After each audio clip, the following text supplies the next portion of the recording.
Hey, this is Thijs from NOISIA, and I'm about to give you a general overview of what I look for when I look at spectrogram and visualization tools. I make really dirty music, more so when I'm not NOISIA but Thijs, but the basics are cleanness, and this tool is really helpful to get a deeper understanding of where your sound is, especially in less than ideal monitoring circumstances.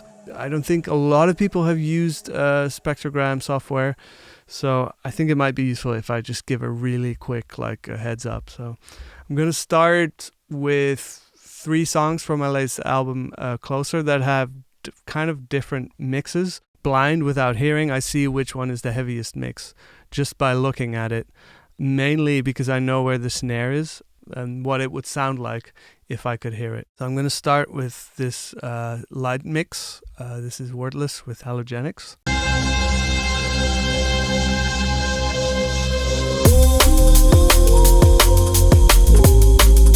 So these are your kicks here, and this little guy here is your snare. And now I will go to a slightly heavier mix. This is Foundations with Mephius.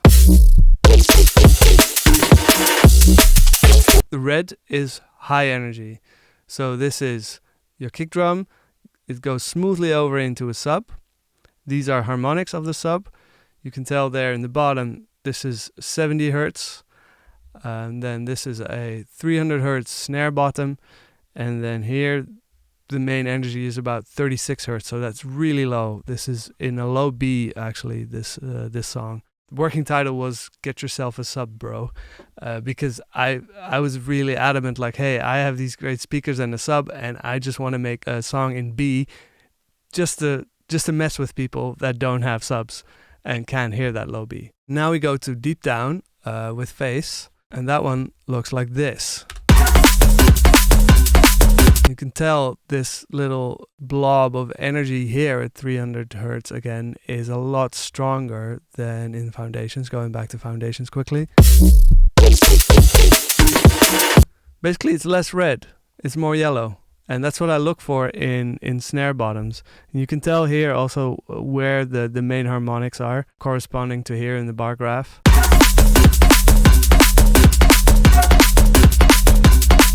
I could tell just by looking at it, this would be more a kind of snare with a low bottom fundamental and then just noise. And Foundation snare would be more a ping snare with where you hear the harmonics ringing a bit.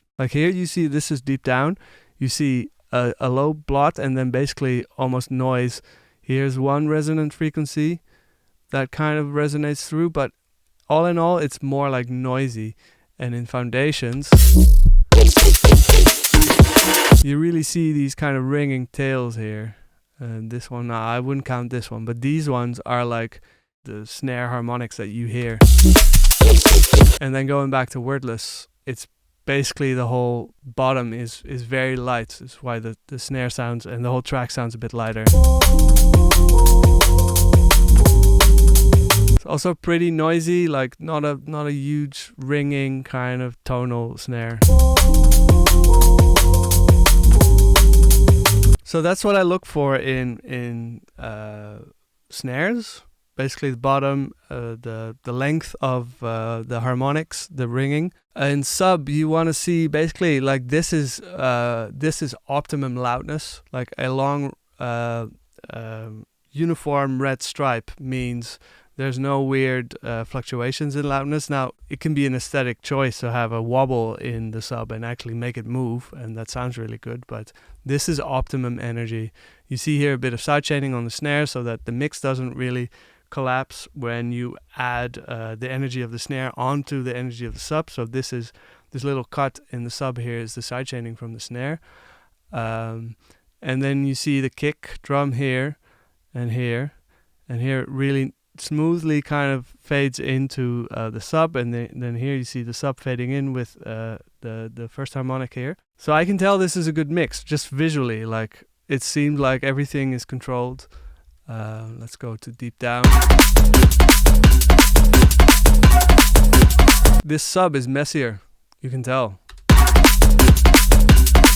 way less clean, but still a good mix. So there's a lesson there as well. Like, it doesn't have to look clean, but for me it's really important to work with these tools, especially when I'm on a laptop on the road, to kind of see like how far away from cleanness am I, and am I making trouble for myself, or is this acceptable and kind of like character kind of noise. As a last piece of information, I quickly made a little kick drum patch in kick 2 here, basically showing you what a good kick drum looks like on Vision 4X. So basically what the basics of every kick is a pitching down sine wave, and this is what that should look like. Let me make it a little bit longer.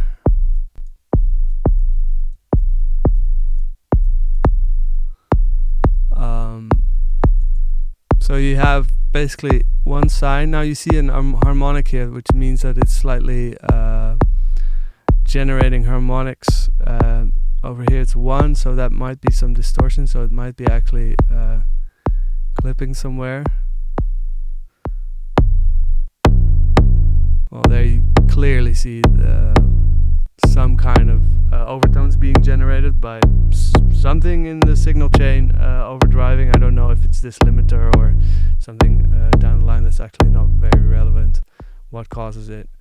But what you're looking for in a kick is this kind of clean line that comes from the top, from wherever you want. It can come from 200, it can come from actually from 6000.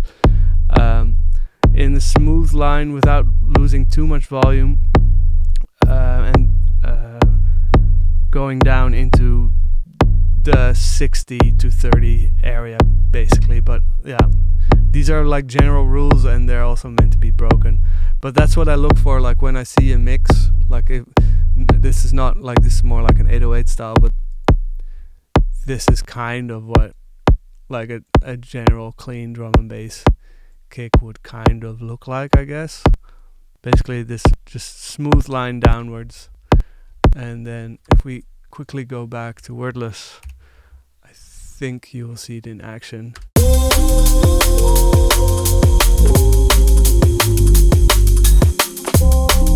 Low line down in foundation.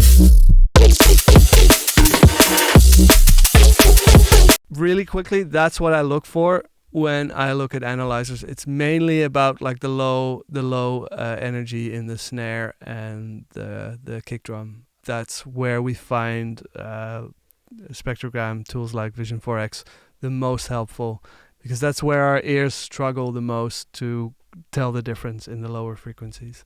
So thanks for watching. This was Thijs from NOISIA, giving you a short and sweet overview of Vision 4X, the plugin we developed with Excite Audio, which you can buy on Plugin Boutique.